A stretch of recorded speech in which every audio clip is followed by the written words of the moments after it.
Welcome to the Clean Mentality Podcast, where we focus solely on what you can do daily to make your life easier physically, mentally, and spiritually. I am your host, Easton Dukevich. Let's get after it. Julian, nice to have you on the show today, and tell the audience kind of who you are. I know you're an entrepreneur and a business owner, so just give them a little bit about who you are, what you do. Yeah, just to put it simply, before we get into titles, well, actually, we'll start with titles. So if you just go by titles, I'm an executive health and performance advisor. I'm an author.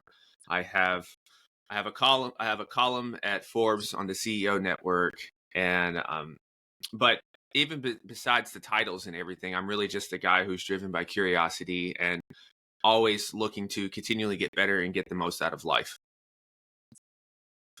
I love that. Yeah, no, a little bit of the same here. Kind of consistent or constant learners. So where are you from? I'm from Nashville, Tennessee. Okay. So did you always been from there? Or? Well, I've had stints of not being in Nashville. So I went to school at UT Knoxville. So that's East Tennessee. For those who are not familiar. And then I went to medical school for a year in New York. And Okay. then I left after that first year. And then I just decided to come back to Nashville for a little bit. I thought about leaving the country at one point and just being one of the people who just travel around and all that kind of stuff. And then life happens and a bunch of crazy things. And I kind of look at it as signs, and I just decided to stay here in Nashville. Nashville is a place that is growing big time. I think it's just in its infancy in terms of becoming an actual big city that people come to. So one of the things I missed about New York was the hustle and bustle and then just the energy. But this is starting to come to Nashville a little bit. So I'm kind of I'm kind of digging it. Some people are not digging it as much. Yeah, I mean, yeah. Sorry, no. I feel like as far as like all those people coming to Nashville and like Austin and those people, is it morely like Californian people or is it just everybody like that you've noticed? Well, I know I have some friends in Texas who are getting some of the California people, and they're not as happy about that for a lot of reasons. And but we here are not necessarily getting that. We're getting people, I would say, probably from the north some, and a little bit still from California. A lot of people are leaving California. I think last year California had I think it was the first time. Don't quote me on this, but I think it was the first time that they had like some kind of like more people left than came, something like that. Something around that thing. And so, I think during the pandemic is when people started to come here or really noticed that Nashville was a place to maybe look into. It's always been a pretty tax favorable city as well, but I think different places had different laws. And so for the most part in Tennessee, things were ran a little differently. And so I think for business owners and then people who just didn't like as many rules, I think that looked like a place that they wanted to try. And also this place has always been a healthcare tech hub. Right. And now more bigger companies are coming here now. I think Oracle supposed to come here, and then a couple others are moving their headquarters here. So I think it's just a place that people saw opportunity. And lots of growth there. Yeah, lots of growth. Because when you think about the South in terms of business hubs, you think about maybe Atlanta, and then Charlotte's one, and then other than that, that's really it. Because I don't really consider Florida South. Florida is its own, especially, well, I would say probably from Orlando or Tampa down, that's its own place. The north of Florida is still the South, but after that, not so much. It's more vacation and retirement people. Yeah. So I noticed you got Julian Hayes II. Mm-hmm. So are you like royalty or anything or no? Actually, I felt like royalty growing up, actually. And so, really? no, my father's name was, of course, Julian Hayes. And I, to pay just to kind of give him his flowers and everything, he's passed for a couple years now. It's I always wanted to go by the second because I think it's, he was a blue collar worker, and for most people in the world will never know him, will never know he existed and everything. But I think people like that are the real superheroes. That's the superhero in my life, was my father and everything. He was in my life every day. Um, and I have a lot of respect for him, and I have a lot of respect for people like him, like truck drivers and blue collar workers, because I come from a blue collar family. And so it's just a small token of appreciation. But honestly, I do feel like royalty by the second as well. So I always thought it was pretty cool. I thought it was cool too. So I was just thought I'd comment on Hmm. that. And I respect that. Like, you grew up in a home of hard workers, and I'm sure that's where you probably got a lot of your hardworking mindset, I'm assuming. So Yeah, I got a little bit of that, and then but I also got a reality check as well about how the world works. And probably in a nutshell, this is kind of the thing that inadvertently drew me into the world of entrepreneurship and business ownership and that kind of thing as well. Is to seeing how kind of what people think about how a lot of times in the blue collar world, with the previous generation, you would see that I'm going to work 30 years at this plant, this factory, and then I'm waiting for the pension. And so I saw that a lot of times people were putting a lot of their dreams and things they wanted to do in life, they were putting it off into this golden day, 55, 65. And I had a lot of relatives who got close to that, but then they unfortunately passed. So they never got to see a lot of those dreams that they wanted to do because they kept putting it off and putting it off and putting it off. And then I was in college when the '08 recession happened. But then I saw a lot of people get laid off, a lot of family members get laid off. Some of the first people to get laid off, or the factories altogether left and they got moved to another country. And yeah, you got to see that a lot of the people who are consistent, dedicated, and working hard were the first people that were let go. So it taught me that yes, working hard is important, but it is still not a guarantee that it's going to take you to the destination.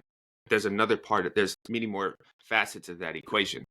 And so that's where you start learning about, oh, everyone wasn't suffering during this '08 recession. Everyone's, even now, some people are maybe not doing as well, but somebody's always doing well. What are those people doing? And so that got me curious. Who owns these factories? Who owns this? I saw a nice Ferrari. I like cars. And yeah. I was curious, not even just about the car, like, ooh, I'm like, what'd you do to get the car? What was your mindset to do that? So I got really curious. I still didn't make the leap then. I still stayed in school and, went to medical school. But always in the back of my head, though, I had that thing of like, am I doing the right thing? And is there something out there? So, It's kind of, yeah. I relate to you because it's the feeling of you're not where you want. Like, you're always not exactly where you want to be, and we always kind of feel that way. mhm. You'd probably agree with that? Oh, Um, absolutely. Yeah, absolutely. It's every morning, and I was getting away from it, but I've made a goal this morning to get back.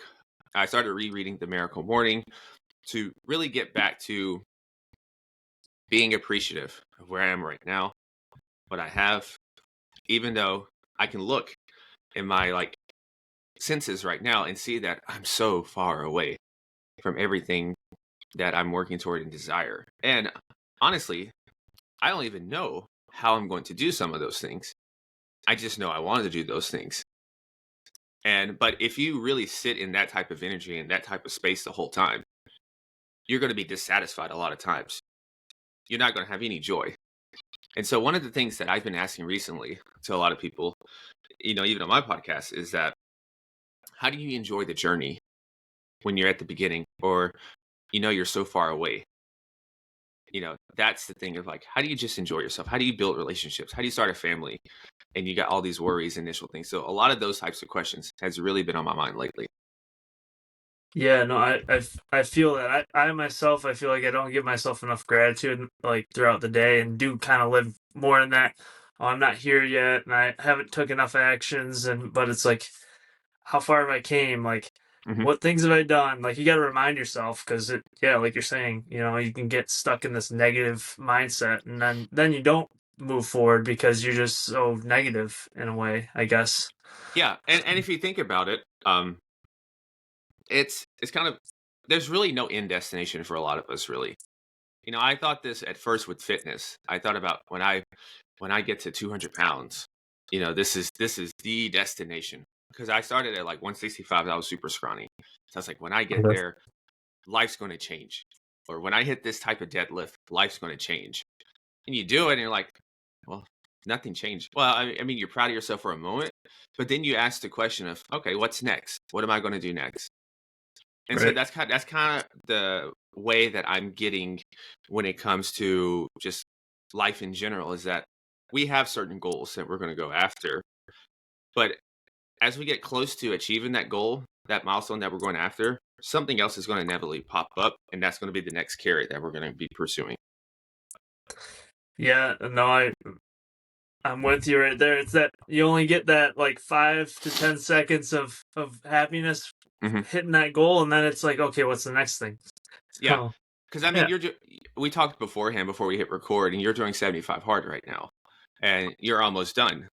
And some people might think, okay, when I get to day 76, I'm going to celebrate and go do everything that's the opposite of that type of program, right?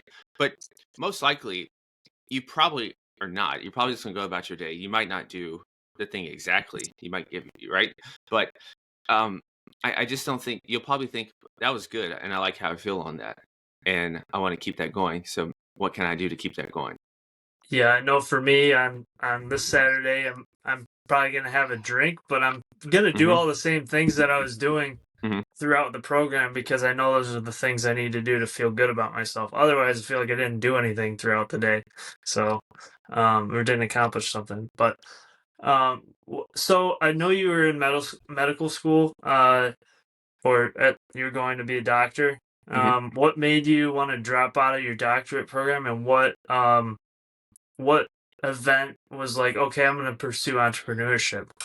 Yeah, I didn't really know that I was going to pursue entrepreneurship. I didn't really know what it was, and if I'm quite honest, I didn't even know if it was for me or if I was even allowed to. And I know that sounds crazy, but you gotta remember my paradigm was mostly blue collar workers who didn't go to college, or you would have people who did go to college and they went right to a job, and then that's it, right? So if you wanted to just put that in a nice bow, what I saw was a lot of people who had at least you could say, the illusion of safety. They knew they had a job to go to. They knew that there was a guaranteed paycheck every week or 2 weeks or monthly, however that went. So I saw a bunch of that. I had no idea about you can just try to create something from nothing. That didn't exist in my paradigm. So the thing with medical school, though, and I completed the first year, but during that first year, when I was in New York is a totally different place than Tennessee. People are a lot more um, eclectic and just a little out there, to put it nicely. I love New York, by the way. I don't like how it's run, but that's another story. But I love the city. Um, but in New York, I got to meet people who were trying to be actresses, people who were trying to be singers, uh, trying to get on Broadway, trying to run, you know, the next startup, get their Series B funding, all this types of stuff, right? And they had something that I didn't have at that moment, and that was passion and fulfillment. School was pretty easy for me. You show up, you take a test, you get a result, and you move on to the next thing. Rinse and repeat. And it was that way. You just take a bunch of information and do it over and over again. And there was so for me, I wanted the guarantee of that, and also I had different feedback loops as well in terms of my it feels good to say, hey, I'm in medical school, and people are congratulating you. Oh, that's so good. People, they're proud of you. Such a quote unquote prestigious thing. And so you had all this compliments and stuff, right? So you felt really good about yourself. But I remember I was at the Lower East Side, especially, and I've always been having little, I would say, voices and things of like, this is not really the right thing to do. So I've always been having those, if that makes sense, not to sound too crazy. And so I'm at the Lower East Side. I'm having a drink. I'm at the bar. I'm talking to this girl. She's pretty attractive. And she's talking about what she does. And, she's combining fulfillment with her passion. And I'm like, wow, that sounds exciting. And, it's not like a movie where the next day I just said, forget it. And I have a movie montage moment and life is beautiful. Then it's just that planted a seed in my head. And I couldn't let that go. And so I'm sitting in a 3-hour anatomy exam. Like halfway through, I'm kind of a bro a little bit. So I'm shaking my protein up and getting ready to eat a banana.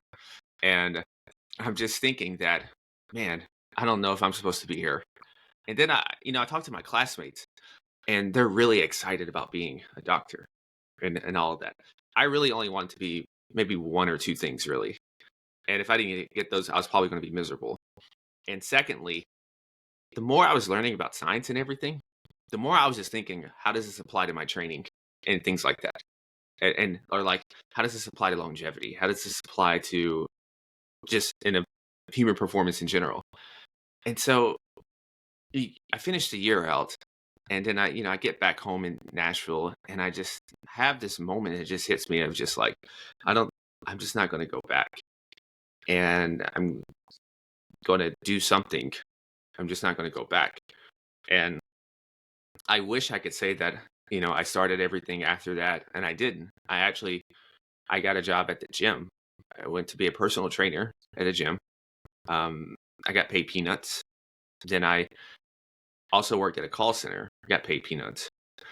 And so it was quite the thing. A year ago, I was riding on cloud nine, at least from everybody's point of view of, hey, you're a medical student, you're going to be a doctor. Then the next year, you're working at a call center with a master's degree and you're a personal trainer.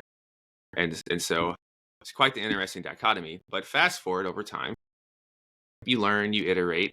I get to pursue writing a little bit, and that's something I always wanted to do.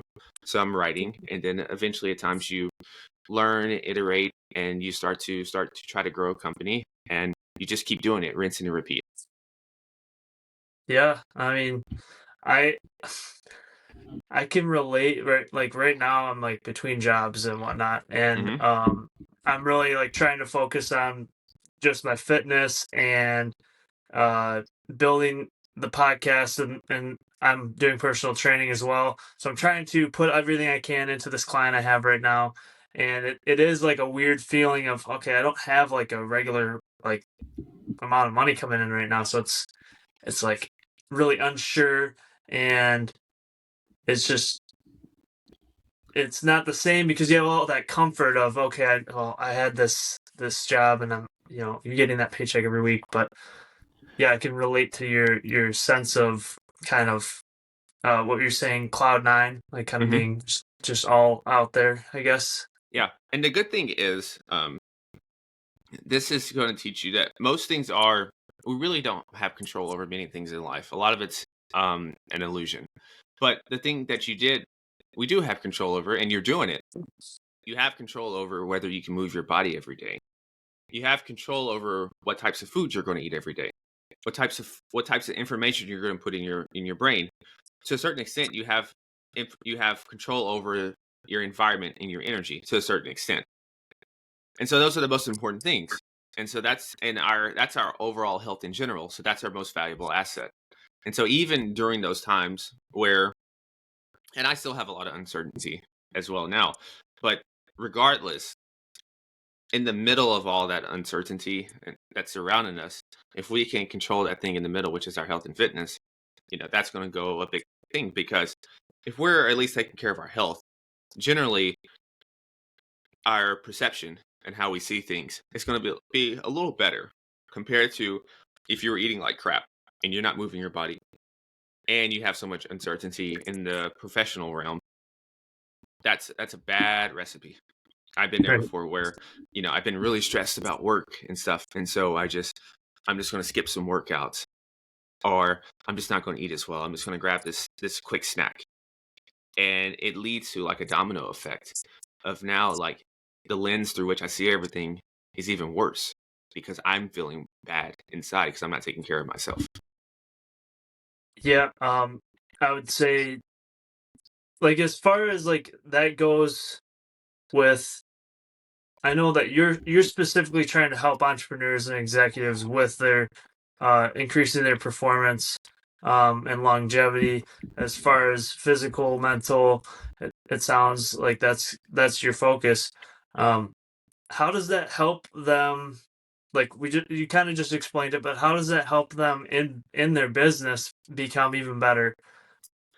Yeah, and if you think about this, I know sometimes people more more than a title of just being the chief executive or an entrepreneur. Even if you're listening to this now and you're not neither of those things, quote unquote, on title, you still very much are a CEO. You still very much are an entrepreneur. You're those things of your own life, first and foremost.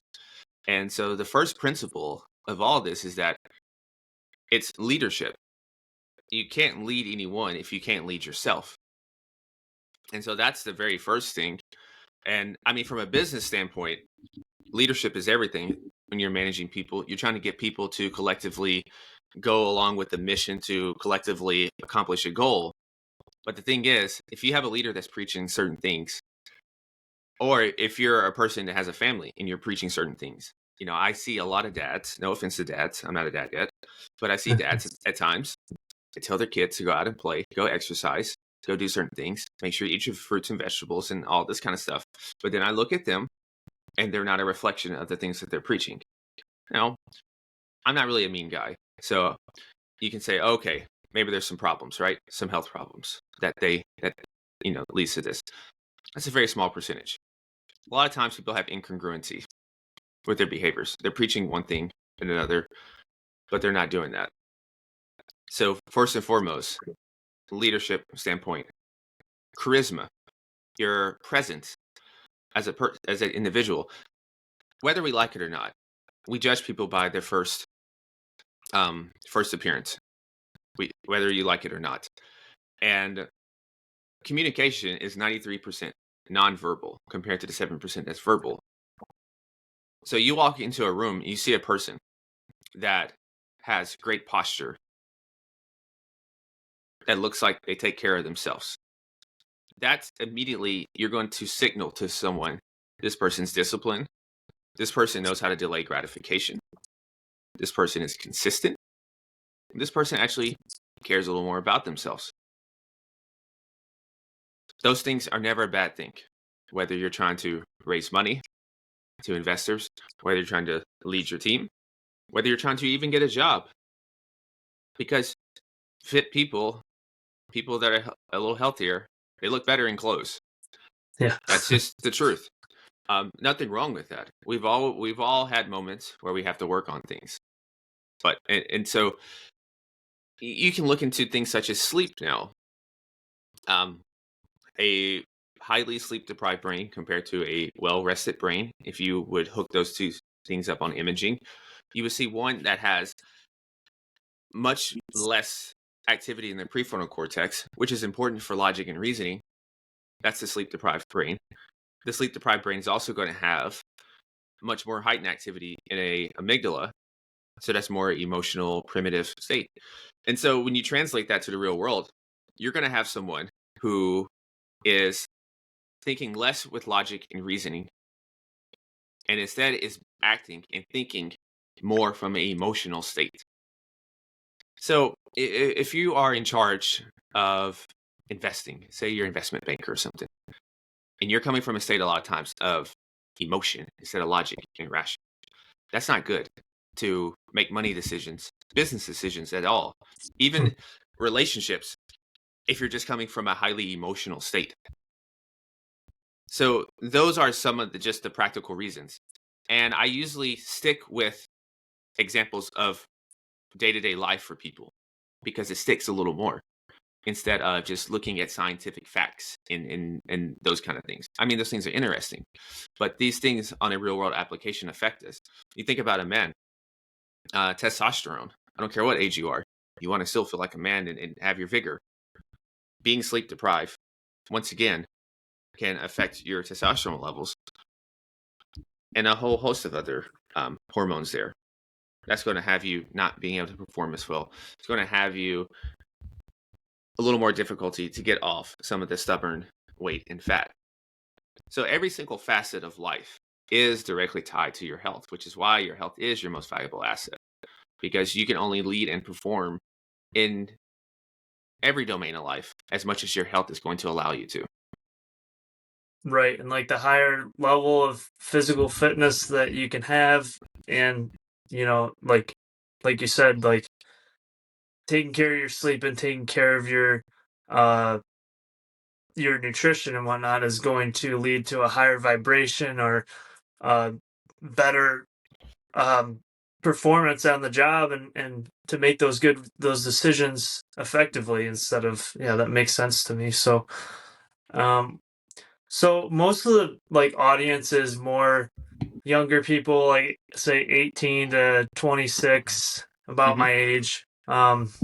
And like what advice would you have to like new people that are trying to get into business or pursue a product that they want to create? Um, is there something as far as what's kind of your like first advice for these people? Yeah, it's not to do what I did, and it's and that is just try to do it on your own and not seek any counsel or help. So in that thing, I would say, one, start studying big time. Um, there's so many books. You can go on Amazon and you can just type in leadership and you can just go down the list and look at all the top leadership books or whatever subject matter that you're in. You can just go study that. Secondly, I would say find some type of counsel, find some type of peer group or some type of um, mentorship or even apprenticeship if you can. That's going to dramatically shorten your learning curve Sure. dramatically. I didn't do that. I left the gym. There were some guys. I had the information in terms of, you know, nutrition and working out and all that stuff. I didn't have soft skills developed yet. Communication. I didn't have skills like selling, business savvy. I had none of that. I should have stayed there and learned from some of the managers there who were good salesmen, who were very good communicators. Even if I wasn't getting the money that I thought I deserved, I could have got those skills.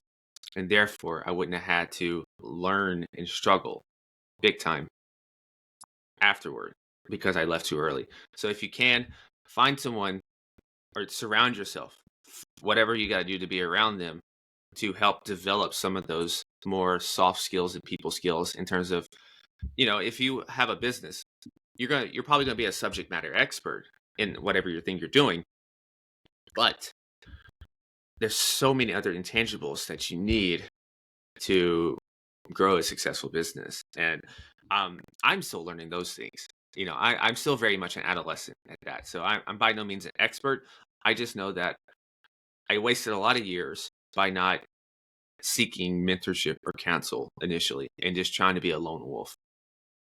Yeah, no, I understand that. And I think like it kind of comes to a point of like you have to attract that community too. So you have to start doing certain things like g- just go to the gym every day or hmm start eating a little bit better. Like you can learn you at first you do have to kind of be a little bit of a lone wolf and hmm decide to be this different version of yourself so that you can attract that community and that counsel. So Yeah, I wish that at that age, you, if you could find like 3 to 4 good like friends, and people that are kind of similar to you in ambition and where they want to go in life, you guys could do some damage together. Because if you read about some of the successful businessmen for the last 100 years, they all had a crew. They all grew together.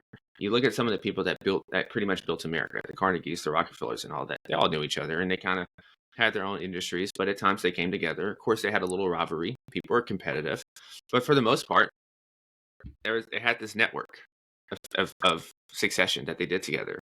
And you see people who now, I see people who they grew up together, they grew their businesses together, grew their careers together. They're investing together now in a whole thing. So they're all proverbially eating. They're eating at the table now, and they're all building wealth. They're all supporting their families and everything. So finding you a good close knit group of guys that are going in the same direction as you, that is, man, it's invaluable. 100%. What's a community that you like, or yeah, group of friends that you have that you're, consistent with? Yeah, so I have I would say I compartmentalize now. I have you have your business friends, and they're dispersed throughout the world. Um, Being from Nashville, I have my day one friends, and so they're not really in. They're just they're more in corporate, just typical 9 to 6, 10 to 6 careers, which is cool. I'm a little jealous of them a lot of times because when it gets 6 o'clock, 6:30, they're done and they can leave it there. Whereas with me, I it's pretty much a 24/7 obsession and thinking on things. But so I have my day ones there, and then I like to go out, and I'm learning how to salsa dance, bachata, other Latin dances as well. So you have that community there as well, and of course you're not really talking business there, and no one really cares, and so people are just happy to move and dance and socialize. So that's great. So for me, I have different communities for different purposes to kind of round out a fulfilled social life. I like that. So yeah, you're definitely getting that like soft skill of communication and whatnot through these different groups of people, which is great. Like one of the groups I'm part of is the Kaizen Brotherhood. It's like a bunch of entrepreneurs, um, young guys, 18 to 30, Hmm. that are all across the United States. That we're all like kind of, some of us are with First Form as a Legionnaire. Some of us are just doing 75 hard. Uh, we have one guy that's a blind race car driver. So like, there's a wild amount of different people Wow. in the group. Yeah, he's not completely blind, but he's Yeah. partially blind. So, Hmm. but he's very cool. Yeah, so it's like finding these communities is it's one of the most beneficial things when you get to that point.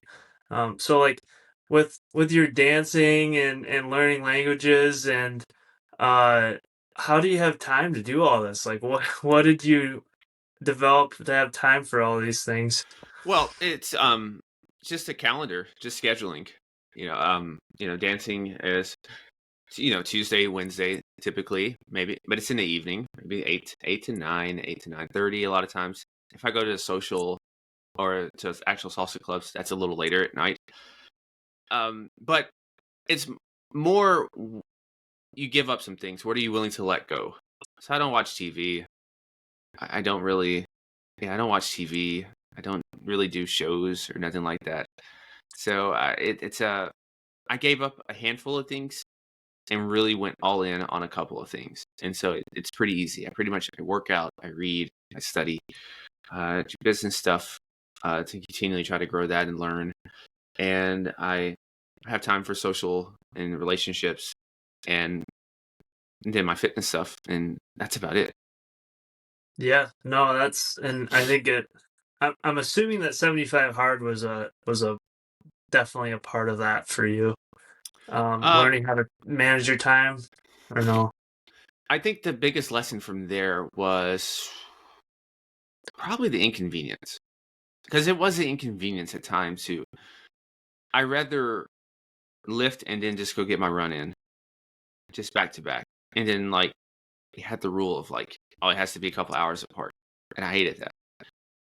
And it's an inconvenience, but it's a great lesson because life is full of inconveniences, and most of the time things are not going to go perfectly planned as you want them to be, but you still have to get it done. And that's something I still fight with and mess up on at times. So, and it also kind of held a mirror up to my face to say that, like the critical tasks, that a lot of times, if you're not getting the results that you want, it's pretty much 100% all your fault, and you're not really doing the basics. And so I looked at the day and said, I'm not even having a winning streak here. So how can I expect to really get the highest possible result if I can't even put together like a 5-day winning streak in terms of getting things done that I say I'm going to get done. Yeah, I mean, comes down to your days if you're winning or losing. And it's nice because you can do that list and Hmm. see where you're at. So, I noticed your mission statement, maybe, or just a saying that you had on your website was precision, performance, and longevity. Hmm. What does that mean to you? Yeah, it means that a lot of times when we think about how we go about health, we tend to give advice and information as very blanketed and one size fits all. That everyone should run, everyone should lift this way. Uh, this longevity supplement is everyone should use. All those types of things. And I think the world that we live in now, I think that's very archaic. That's a very archaic idea. And that we can be much more precise as it comes to our performance and our longevity because we have various tools now to leverage those things.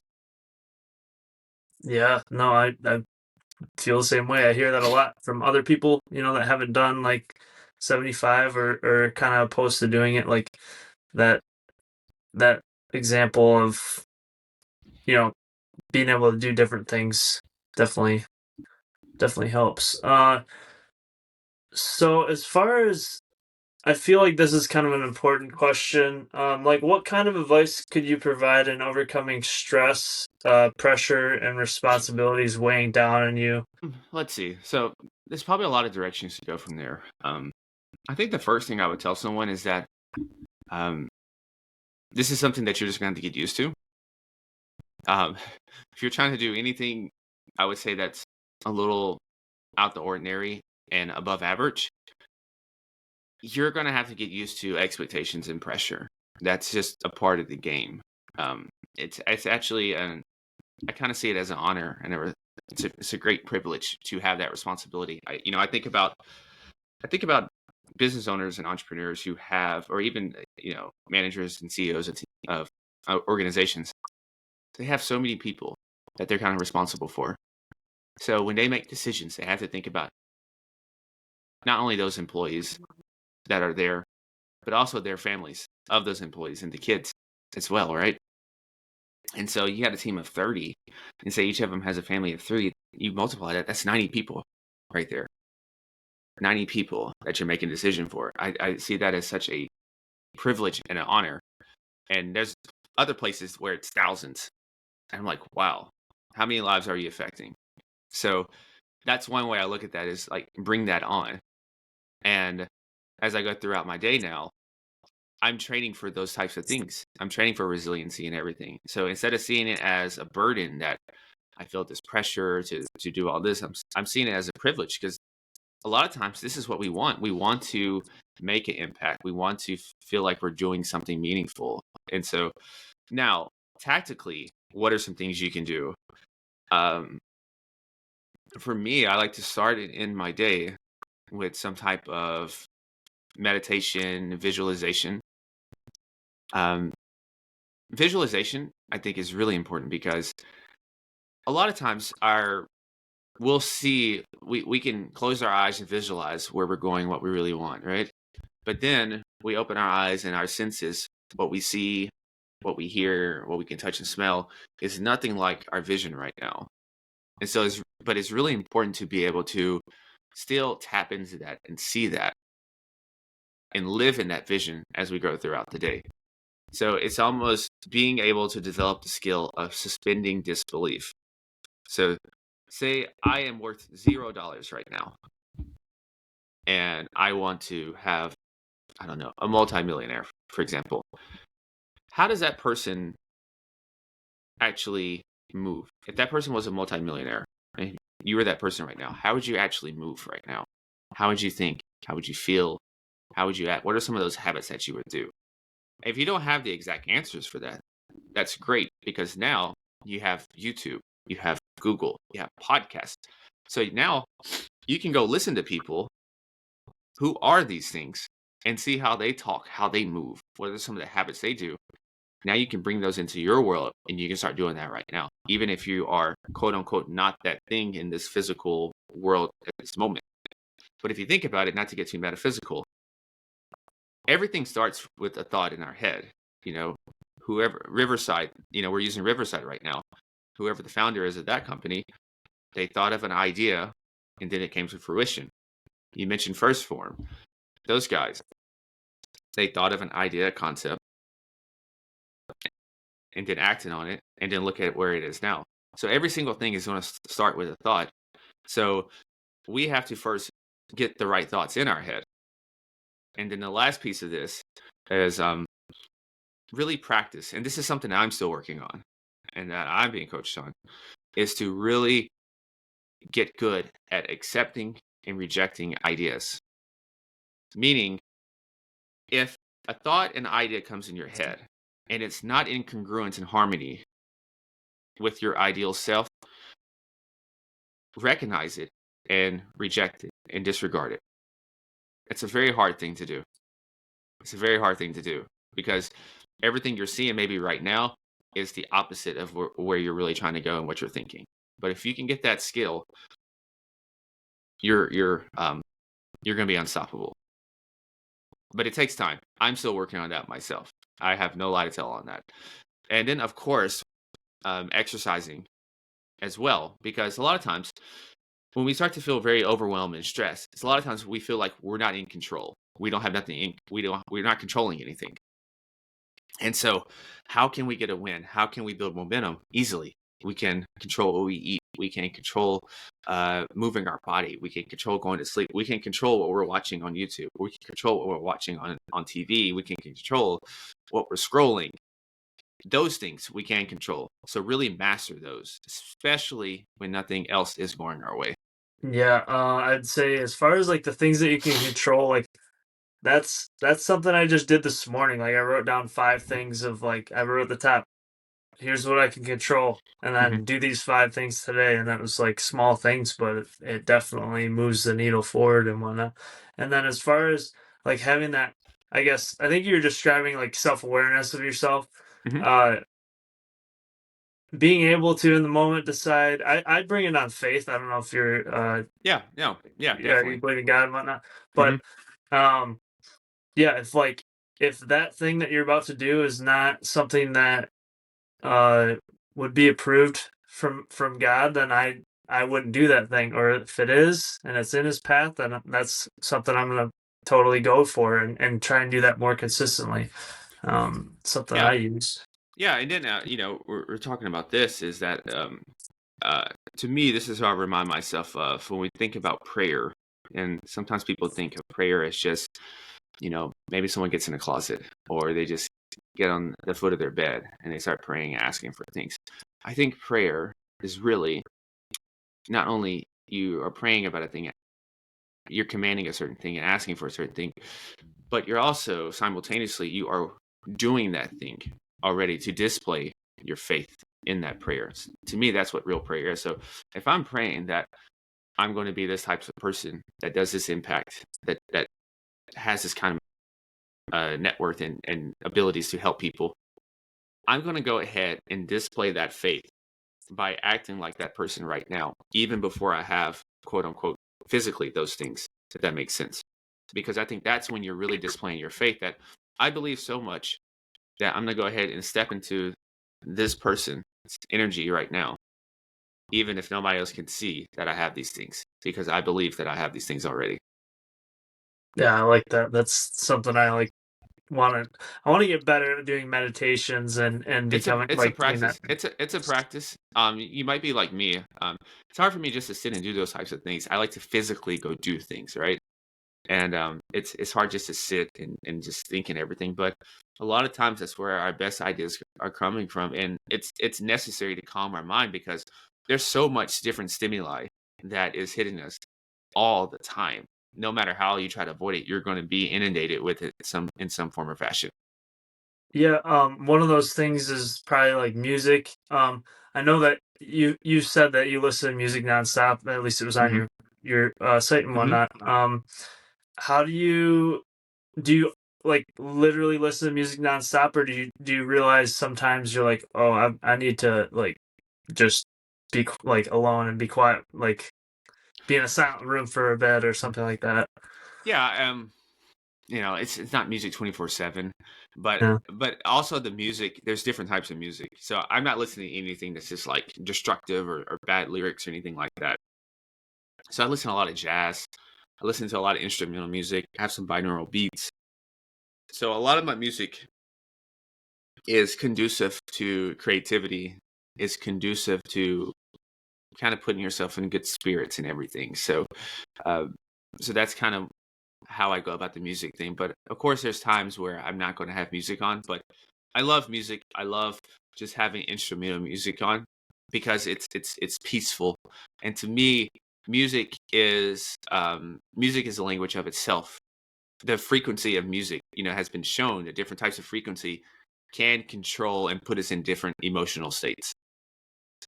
Yeah, I definitely have noticed that. Like when I cut out hip hop for like a good 3 months, and when I Yeah. did that, it was a completely different like vibe, I guess, that I would have throughout the day. So I relate to that. Yeah. Um, Man, I don't think I've listened to hip hop in a long time. I might yeah. listen to a song here or two there for nostalgia reasons, but eh, I don't know any of the new stuff, any of the new artists. I feel like I'm a relic now when it comes to that. I don't know anyone new. No, I mean, I feel like that's a good thing to hear, honestly. Like a lot of people would disagree, but that's like it's just not that good anymore. Um, No, it's not. From what I've so I heard, no, it's not. guess yeah. So one thing I'm interested though is like, what's your why? Why you like? What is the reason you're pursuing this like hard path essentially? Yeah, I think the meaning of life is growth and evolution, and I think it's an obligation that I have to not only my dad, my grandfather, and everyone that came before me that they didn't have nearly these opportunities that we have now, and so I feel like it's your obligation to really pursue your God-given human potential, and however that looks. I think you have to do that, and I think you have a what that look like is going to be different for some people. Some people are going to be the best stay-at-home mom, or the best IT professional ever. That's going to be so different. I think some of it's just a calling that you feel inside, and it's hard to explain what that is.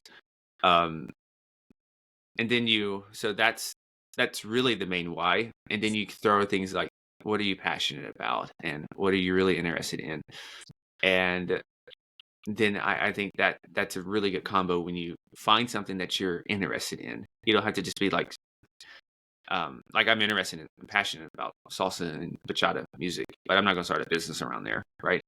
So there's still nuance to being passionate about something and doing it. But if you can find something that you are at least semi-passionate about, and if it's a deep why, then I think that's a very good combo. And I see a lot of people struggle with their health. And so I business wise, I saw that. I thought it would be cool to really have something for entrepreneurs and executives because I have a soft spot for one, and I am one. And but then long term, there are other initiatives that I want to do with health and fitness as well. But life is about sequencing. But I have thought about that as well. I love that. So um, I really appreciate you having coming on the show and everything today. Hmm. And I think I'd be interested in talking a little bit more with you about um, having you speak to the Kaizen Brotherhood community too, Hmm. possibly. So Okay. let's talk here in a bit. But thanks for coming on the show, Julian. You are on a mission to become the greatest man your bloodline has ever seen.